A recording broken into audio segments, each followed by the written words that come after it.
What are we trying to achieve here? If the goal is to preserve and maintain the integrity of the JCPOA and keep Iran from acquiring a nuclear weapon, the survivability of that deal resides within leverage. Leverage that is fundamentally related to the amount of economic pressure we as an international community can put upon Iran or take away and take off of Iran. Our walking away from this leaves the Europeans, even despite their commitment and their intent to want to stay in this deal, with less leverage, and thus the ability to get the Iranians to stay in the deal as it stands, let alone negotiate even better terms, is a near improbable scenario.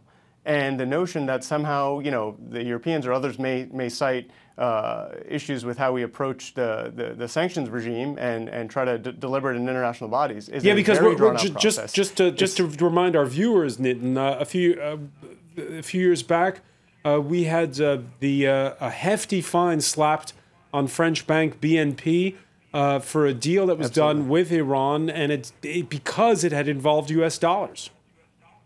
Absolutely. Look, money is a coward. Money is a coward, and even if not a sanction put in place, but the threat of sanctions has a significant chilling effect in the movement of commerce.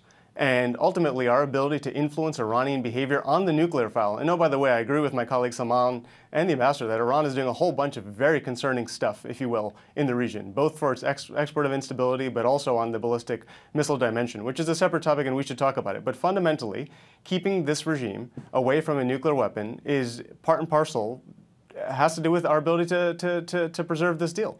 And the European framework that they have left to try to piece together to preserve the deal is one that's not guided by any clear strategy, because they don't have, again, the clear amount of leverage required to keep the Iranians in the deal. And the Iranians have now asserted the higher ground with the hardliners empowered. So this is really the worst of all worlds. It's the least desirable outcome, if you will, on a 2x2 matrix. And here's the challenge we find ourselves in.